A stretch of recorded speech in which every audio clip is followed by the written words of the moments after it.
ಬಗ್ಗೆ ನಾಲಿಗೆ ಹರಿಬಿಟ್ಟ ಕಮಲ್ ಹಾಸನ್ ಕನ್ನಡಿಗರ ಮುಂದೆ ಮಂಡಿಯೂರೋ ಕಾಲ ಬಂದಿದೆ. ಕೋರ್ಟ್ ಮೆಟ್ಟಿಲೇರಿದ ತಮಿಳು ನಟನಿಗೆ ತಕ್ಕ ಶಾಸ್ತಿಯಾಗಿದೆ. தமிழிலிருந்து பிறந்ததுதான் உங்கள் பாஷை.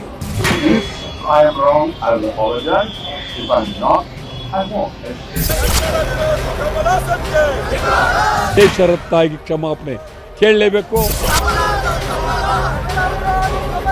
ಕ್ಷಮಾ ಕೇಳಲೇಬೇಕಂತೇಳಿ ನಮ್ಮೆಲ್ಲರ ನಿಲುವು. ಕಮಲ್ ಹಾಸನ್ ಸಂಪೂರ್ಣ ಬಹಿಷ್ಕಾರ. ಕನ್ನಡ ಭಾಷೆ ಬಗ್ಗೆ ಮಾತನಾಡಿ ಕನ್ನಡಿಗರ ಕೆಂಗಣ್ಣಿಗೆ ಗುರಿಯಾಗಿದ್ದ ಕಮಲ್ ಹಾಸನ್ ಇನ್ನೂ ಕ್ಷಮೆ ಕೇಳಲಿಲ್ಲ. ರಾಜ್ಯದುದ್ದಕ್ಕೂ ಪ್ರತಿಭಟನೆಗಳು ನಡೆಯುತ್ತಿವೆ. ಕನ್ನಡಿಗರ ಆಕ್ರೋಶ ಹೆಚ್ಚಾಗ್ತಿದೆ. ಈ ಬೆನ್ನಲ್ಲೇ ಫಿಲ್ಮ್ ಚೇಂಬರ್ಗೆ ಕಮಲ್ ಹಾಸನ್ ಪತ್ರ ಬರೆದಿದ್ದಾರೆ. ಸಿನಿಮಾ ಬಿಡುಗಡೆಗೆ ಅವಕಾಶ ಮಾಡಿಕೊಡಿ ಅನ್ನೋ ಅರ್ಥದಲ್ಲಿ ಬರೆದಿರೋ ಈ ಲೆಟರ್ನಲ್ಲಿ ಕ್ಷಮೆ, ವಿಷಾದ ಬಿಟ್ಟು ಬೇಡದೇ ಇರೋ ಎಲ್ಲಾ ವಿಷಯಗಳೂ ಇವೆ.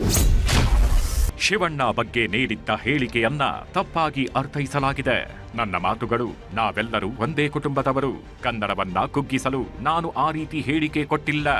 ಕನ್ನಡ ಪರಂಪರೆಯ ಬಗ್ಗೆ ಯಾವುದೇ ವಿವಾದ, ಚರ್ಚೆ ಇಲ್ಲ. ಕನ್ನಡವು ತಮಿಳಿನಂತೆ ಸಾಹಿತ್ಯ ಸಂಪ್ರದಾಯ ಹೊಂದಿದೆ. ಭಾಷೆಯ ಮೇಲಿನ ನನ್ನ ಪ್ರೀತಿ ನಿಜವಾದದ್ದು. ಕನ್ನಡಿಗರು ತಮ್ಮ ಭಾಷೆಯ ಬಗ್ಗೆ ಇಟ್ಟಿರುವ ಪ್ರೀತಿಗೆ ಗೌರವವಿದೆ. ನಾನು ಎಲ್ಲಾ ಭಾಷೆಗಳ ಸಮಾನ ಘನತೆಯ ಪರವಾಗಿ ನಿಲ್ಲುತ್ತೇನೆ. ಯಾವುದೇ ಒಂದು ಭಾಷೆಯ ಪ್ರಾಬಲ್ಯವನ್ನು ವಿರೋಧಿಸ್ತೇನೆ. ಸಿನಿಮಾ ಜನರ ನಡುವೆ ಸೇತುವೆಯಾಗಿ ಉಳಿಯಬೇಕು, ಅವರನ್ನು ವಿಭಜಿಸುವ ಗೋಡೆಯಾಗಿ ಉಳಿಯಬಾರದು. ಕಮಲ್ ಹಾಸನ್ ಮೊನ್ನೆ ಹೇಳಿದ್ದ ಮಾತಿಗೂ ಈಗ ಬರೆದ ಪತ್ರಕ್ಕೂ ಸಾಕಷ್ಟು ವ್ಯತ್ಯಾಸ ಇದೆ. ಅಂದು ಕನ್ನಡವನ್ನ ತಮಿಳಿಗಿಂತ ಕಡಿಮೆ ಮಾಡಿ ಮಾತಾಡಿದ ಬಗ್ಗೆ ವಿಷಾದ ವ್ಯಕ್ತಪಡಿಸಿಲ್ಲ.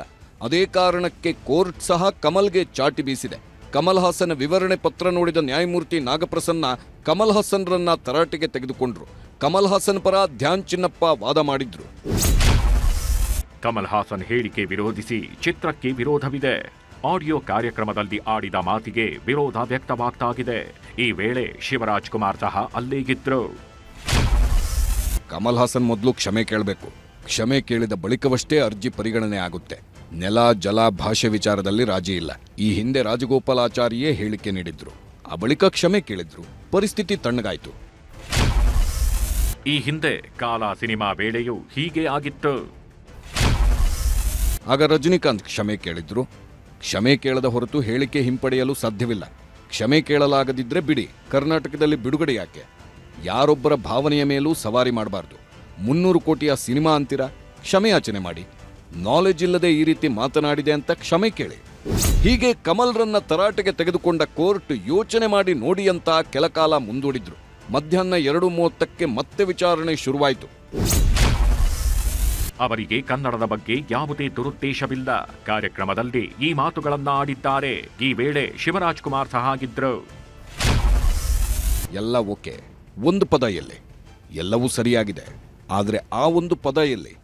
ಆ ಒಂದು ಪದ ಹೇಳಿದ್ರೆ ಎಲ್ಲವೂ ಸರಿ ಹೋಗ್ತಿತ್ತು. ಸ್ಪಷ್ಟನೆ ನೀಡಲು ಹಲವು ದಾರಿಗಳಿರಬಹುದು. ಕ್ಷಮೆ ಕೋರಲು ಒಂದೇ ರೀತಿ ಇರೋದು. ಕರ್ನಾಟಕ ಬಿಟ್ಟು ಬೇರೆ ಕಡೆ ಚಿತ್ರ ರಿಲೀಸ್ ಮಾಡಿ. ಕ್ಷಮೆ ಕೇಳೋವರೆಗೂ ಕರ್ನಾಟಕದಲ್ಲಿ ಬಿಡುಗಡೆ ಇಲ್ಲ. ಯಾರೇ ಆದ್ರೂ ಜನರ ಭಾವನೆ ನೋಯಿಸಬಾರದು. ಈಗೂ ಇವರಿಗೆ ಅಡ್ಡ ಬರಬಹುದು. ಯಾರೇ ಆಗಲಿ ಭಾವನೆಗಳ ಜೊತೆ ಆಟವಾಡಬಾರದು. ಹೀಗೆ ಎಲ್ಲರನ್ನೂ ತರಾಟೆಗೆ ತೆಗೆದುಕೊಂಡ ಜಡ್ಜ್ ಭಾಷಾ ವಿವಾದದ ಸಮಸ್ಯೆ ಬಗೆಹರಿಯುವವರೆಗೂ ಕರ್ನಾಟಕದಲ್ಲಿ ಥಗ್ ಲೈಫ್ ಸಿನಿಮಾ ಪ್ರದರ್ಶನ ಇಲ್ಲ ಎಂದು ಆದೇಶಿಸಿದೆ. ಜೂನ್ 10ರೊಳಗೆ ಎಲ್ಲವನ್ನೂ ಇತ್ಯರ್ಥ ಮಾಡಿಕೊಳ್ಳಿ ಎಂದು ಸೂಚಿಸಿ ವಿಚಾರಣೆಯನ್ನ ಜೂನ್ 10ಕ್ಕೆ ಮುಂದೂಡಿದೆ.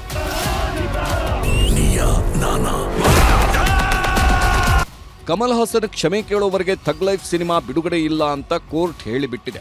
ಕಮಲ್ ಹಾಸನ್ ಪತ್ರ ಬರೆದಿದ್ದಾರೆ ನಿಜ, ಆದರೆ ಅದರಲ್ಲಿ ಕ್ಷಮೆ ಕೇಳಲಿಲ್ಲ. ಹಾಗಾಗಿ ಸಿನಿಮಾ ಬಿಡುಗಡೆಗೆ ಅವಕಾಶ ನೀಡಲ್ಲ ಅಂತ ಹೇಳಿದೆ. ಆ ಮೂಲಕ ಕೋರ್ಟ್ ಮತ್ತು ವಾಣಿಜ್ಯ ಮಂಡಳಿ ಎರಡೂ ಕಡೆಯಿಂದ ಕಮಲ್ ಚಿತ್ರಕ್ಕೆ ಪೆಟ್ಟು ಬಿದ್ದಿದೆ. ನಮಗೆ ಒಂದು ಲೆಟರ್ ಮಾಡಿದ್ದಾರೆ. ಇದು ಕೋರ್ಟಲ್ಲಿ ವಿಷಯ ನಡೀತಾ ಇದೆ ಸರ್. ಸಮರ್ಥನೆ ಮಾಡ್ಕೊಂಡಿದ್ದಾರೆ. ನಾನು ಯಾವುದೇ ರೀತಿಯ ತಪ್ಪು ಮಾಡಿಲ್ಲ. ನಾವು ಒಂದು ಪ್ರೀತಿಯಿಂದ ನಾನು ಅವ್ರಿಗೆ ಈ ಮಾತು ಹೇಳಿರೋದು.